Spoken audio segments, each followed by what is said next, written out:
ജൈവ് science ക്ലാസ്സിലേക്ക് ഏവർക്കും സ്വാഗതം. Metallurgy, production of metal, part 2. In this session, we detailedly explain about the second stage in metallurgy, that is extraction of metal from concentrated ore. ലോഹനിഷ്കർഷണത്തിലെ രണ്ടാമത്തെ ഘട്ടമായ സാന്ദ്രീകരിച്ച അയിരിൽ നിന്ന് ലോഹം നേടിയെടുക്കുക എന്ന ഘട്ടമാണ് നമ്മൾ ഈ പാർട്ട് 2 വിശദീകരിക്കുന്നത്. In the extraction of metal from concentrated or have two steps, that is, first step is conversion of the concentrated ore into its oxide, then second step is reduction of the oxide into metal. ഈ രണ്ടാമത്തെ ഘട്ടത്തിന് രണ്ട് step ഉണ്ട്. ഒന്ന്, സാന്ദ്രീകരിച്ച അയിരിനെ ലോഹ oxide ആക്കി മാറ്റുകയും പിന്നീട് ഈ ലോഹ ഓക്സൈഡിനെ നിരോക്സീകരിച്ച് ലോഹമാക്കി മാറ്റുകയും ചെയ്യുക എന്നുള്ളതാണ്. Here the conversion of the concentrated ore into its oxide have two methods. One is calcination and roasting, and the selection of this method is purely dependent on the property of the ore. ലോഹം നേടിയെടുക്കുക എന്ന ഈ പ്രക്രിയയ്ക്ക് രണ്ട് രീതികളുണ്ട്. ഒന്ന് കാൽസിനേഷനും വേറൊന്ന് റോസ്റ്റിംഗും ആണ്. അയിരുകളുടെ സവിശേഷതയ്ക്ക് അടിസ്ഥാനത്തിലാണ് ഇതിലേത് രീതിയാണ് തെരഞ്ഞെടുക്കുന്നത് എന്നതിന്റെ അടിസ്ഥാനം. Calcination is the process of heating the concentrated or in the absence of air at a temperature below its melting point. Carbonate and hydroxide of metal decompose to form their oxide by using this method. കാൽസിനേഷനിലെ വായുവിന്റെ അസാന്നിധ്യത്തിൽ സാന്ദ്രീകരിച്ച അയിരിനെ ചൂടാക്കുക എന്നുള്ളതാണ്. Carbonate ഓറുകളും ഹൈഡ്രോക്സൈഡും അയിരുകളെയാണ് നമ്മൾ ഈ രീതിയിൽ കാൽസിനേറ്റ് ചെയ്യുന്നത്. രണ്ട് ഉദാഹരണങ്ങൾ ഇവിടെ കൊടുത്തിട്ടുണ്ട്. സിങ്ക് കാർബണേറ്റിന്റെ കേസും കോപ്പർ കാർബണേറ്റിന്റെ കേസും. രണ്ടിലും അത് ലോഹ ഓക്സൈഡുകളായിട്ട് മാറും. In the case of roasting, we heat the concentrated ore in the presence of air below its melting point. When the concentrated ore is subjected to roasting, the moisture present it is removed as vapor. ഈ കേസിൽ വായുവിന്റെ സാന്നിധ്യത്തിൽ സാന്ദ്രീകരിച്ച അയിരിനെ ചൂടാക്കിയെടുക്കുകയാണ് ചെയ്യുക. അതിലെ ഈർപ്പം ഈ പ്രക്രിയ വഴി നഷ്ടപ്പെടുന്നു. സൾഫൈഡ് ഓറുകളുടെ രണ്ട് ഉദാഹരണങ്ങളാണ് ഇവിടെ കൊടുത്തിട്ടുള്ളത്. സിങ്ക് സൾഫൈഡും അതുപോലെ തന്നെ കോപ്പർ സൾഫൈഡും. റോസ്റ്റിങ്ങിന് വിധേയമാകുന്ന രണ്ട് രാസപ്രവർത്തനങ്ങൾ അവിടെ കൊടുത്തിരിക്കുന്നു. നമുക്ക് നോക്കാം. Here zinc sulphide undergo roasting, convert into zinc oxide. Then Cu2s undergo roasting, that means copper sulfide undergo roasting, it convert into cuprous oxide. The second step in extraction of metal from concentrated ore is reduction of the oxide into metal. സാന്ദ്രീകരിച്ച അയിരിൽ നിന്ന് ലോഹം വേർതിരിച്ചെടുക്കുക എന്ന ഈ ഘട്ടത്തിലെ രണ്ടാമത്തെ ഘട്ടമാണ് ലോഹ ഓക്സൈഡുകളെ നിരോക്സീകരിച്ച് ലോഹമാക്കി മാറ്റുക എന്ന ഈ പ്രക്രിയ. ഈ പ്രക്രിയയിലെ പ്രധാനമായിട്ടും എന്താണ് സംഭവിക്കുന്നത് നമുക്ക് നോക്കാം. The process of extraction of metal from the oxide is reduction. അപ്പം നിരോക്സീകരിക്കുകയാണ് ഇവിടെ ചെയ്യുന്നത്. നിരോക്സീകരണമാണ് ഇവിടെ നടക്കുന്നത്. By using suitable reducing agents can be used for this process. During the process of the production of metal, electricity, carbon monoxide are used as reducing agent on the basis of the reactivity of the metal.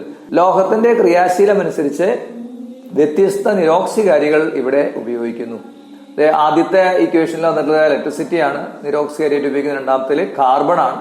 മൂന്നാമത്തെ കേസിൽ നമ്മൾ carbon monoxide ആണ്. ഈ മൂന്ന് രാസപ്രവർത്തനങ്ങളൂടെ കടന്നു പോകുമ്പോൾ നമുക്ക് മനസ്സിലാകും ക്രിയാശീലം കൂടിയ ലോഹങ്ങളായ സോഡിയം, അതുപോലെ കാൽസ്യം, പൊട്ടാസ്യം എന്നിവയുടെ കേസിൽ നമ്മൾ കൂടുതൽ ശക്തിയേറിയ നിരോക്സികാരിയായ ഇലക്ട്രിസിറ്റി ഉപയോഗിക്കുന്നു.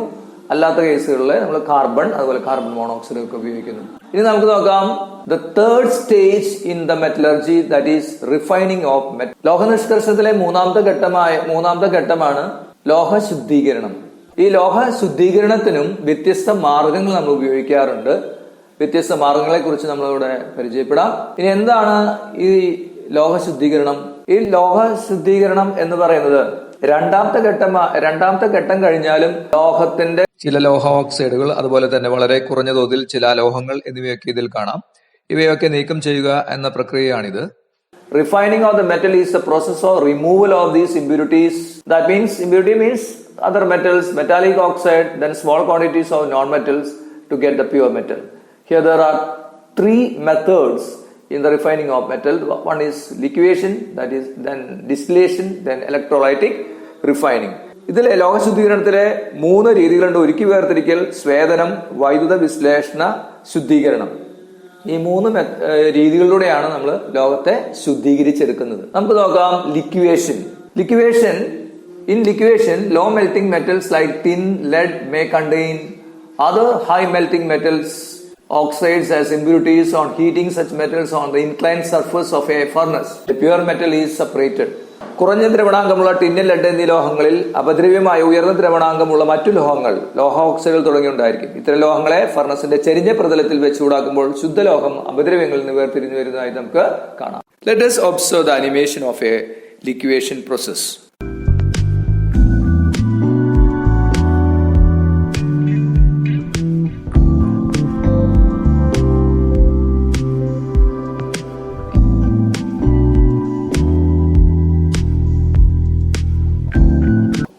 രണ്ടാമത്തെ രീതിയാണ് സ്വേദനം അല്ലെങ്കിൽ distillation.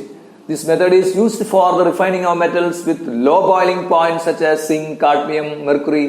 When the impure metal is heated on the retort, the pure metal alone vaporizes. The vapors are condensed to get the pure metal. This method is termed as distillation. താരതമ്യേന കുറഞ്ഞ താപനിലയുള്ള ലോഹങ്ങളായ zinc, cadmium, mercury എന്നിവ ശുദ്ധീകരിക്കുന്നതിന് ഈ രീതി ഉപയോഗിക്കുന്നു. അപദ്രവ്യം അടങ്ങിയ ലോഹം ഒരു റിട്ടോർട്ടിൽ വെച്ച് ചൂടാക്കുമ്പോൾ ശുദ്ധലോഹം മാത്രം ബാഷ്പീകരിക്കുന്നു. ഈ ബാഷ്പം ഘനീഭവിച്ച് ശുദ്ധലോഹം ലഭിക്കുന്ന രീതിയാണ് സ്വേദനം. ഇമ്പ്യൂർ ആയിട്ടുള്ള മെർക്കുറിയാണ് ഇവിടെ ആ റിട്ടോർട്ടിൽ എടുത്തിരിക്കുന്നത്. തിളയ്ക്കുന്നു. ലോ ബോയിലിംഗ് പോയിന്റ് ആയതുകൊണ്ട്, തിളനില കുറവായതുകൊണ്ട് അത് വേപ്പറൈസ് ചെയ്ത് വരുന്നു. അത് കണ്ടൻസ് ചെയ്ത് ശുദ്ധമായത് മാത്രം അടുത്ത റൗണ്ട് ബോട്ടം ഫ്ലാസ്കിൽ നമ്മൾ ശേഖരിക്കപ്പെടുന്നതായിട്ട് നമുക്ക് കാണാം.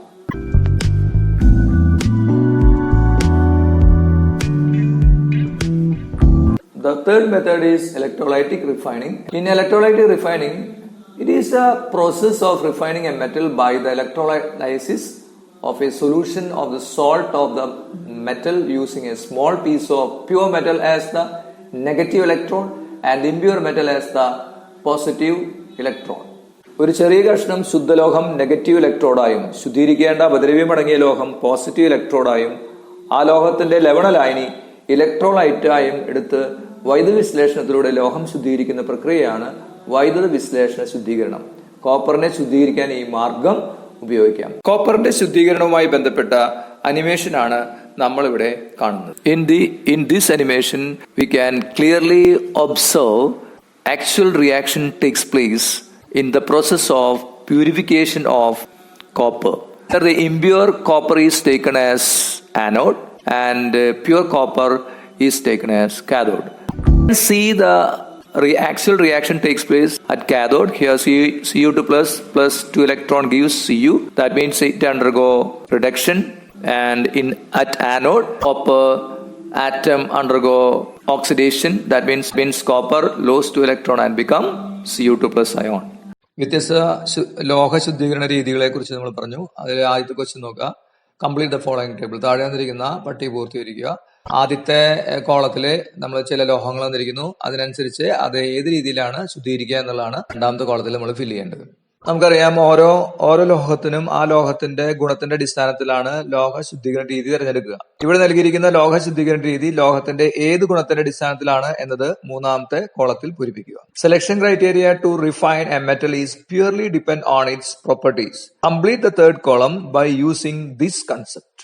താഴെ തന്നിരിക്കുന്ന ജോഡികൾ തമ്മിലുള്ള ബന്ധം കണ്ടെത്തി അതിന്റെ കൂടെ കൊടുത്തിരിക്കുന്ന അടുത്ത ജോഡി പൂർത്തീകരിക്കുക.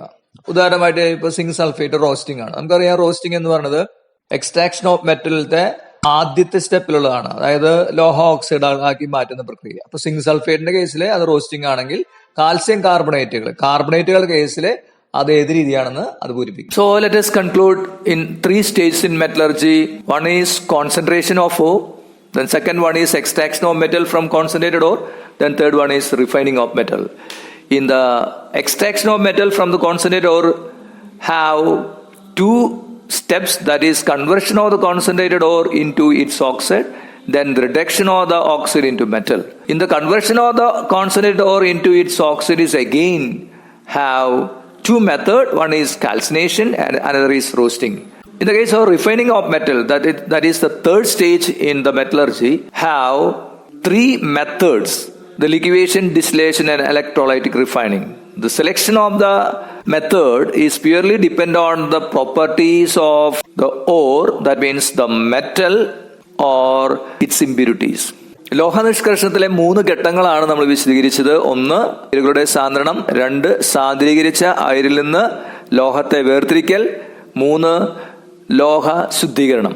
രണ്ടാമത്തെ ഘട്ടമായ ലോഹങ്ങളെ വേർതിരിക്കലിലെ 2 സ്റ്റേജുകളുണ്ട്, 2 ഘട്ടങ്ങളുണ്ട്. അതൊന്ന്, സാന്ദ്രീകരിച്ച അയിരിനെ ലോഹ ഓക്സൈഡ് ആക്കി മാറ്റുകയും, രണ്ടാമത്തെ ഘട്ടത്തില് ഈ ലോഹ ഓക്സൈഡുകൾ നിരോക്സീകരിച്ച് ലോഹമാക്കി മാറ്റുകയും ചെയ്യുക എന്നുള്ളതാണ്. ഇതിൽ തന്നെ ലോഹ ഓക്സൈഡാക്കി മാറ്റുന്ന പ്രക്രിയയിലെ 2 രീതിയുണ്ട്. ഒന്ന് കാൽസിനേഷൻ, വേറൊന്ന് റോസ്റ്റിംഗ്. ഇനി ലോഹ നിഷ്കർഷണത്തിലെ 3ാമത്തെ ഘട്ടമാണ് ലോഹ ശുദ്ധീകരണം. അതിലെ 3 രീതികളുണ്ട്. 1, ഉരുക്കി വേർതിരിക്കൽ. 2, സ്വേദനം. 3, വൈദ്യുത വിശ്ലേഷണം. ലോഹങ്ങളുടെയും അതിലടങ്ങിയിരിക്കുന്ന അപദ്രവ്യങ്ങളുടെയും സ്വഭാവത്തിനനുസരിച്ചാണ് ഇതിലേത് രീതി തിരഞ്ഞെടുക്കേണ്ടത് എന്നത് ആശ്രയിച്ചിരിക്കുന്നത്. ഇനി പാർട്ട് 3, അതായത് അടുത്ത സെഷനിൽ നമുക്ക് ബ്ലാസ്റ്റ് ഫർണസിനെ കുറിച്ചും അതിൽ നടക്കുന്ന പ്രവർത്തനങ്ങളെ കുറിച്ചും അതുപോലെ തന്നെ വിവിധ തരത്തിലുള്ള സ്റ്റീലുകളെ കുറിച്ചും അതുപോലെ ഇലക്ട്രോളൈസിസ് ഓഫ് അലുമിനിയത്തെ കുറിച്ചും ഒക്കെ നമ്മൾ വിശദമായിട്ട് അടുത്ത ക്ലാസ്സിൽ പഠിക്കാം. In the next session we discuss about the different chemical reaction takes place at blast furnace and explain about different types of alloys and its components and the electrolysis of alumina.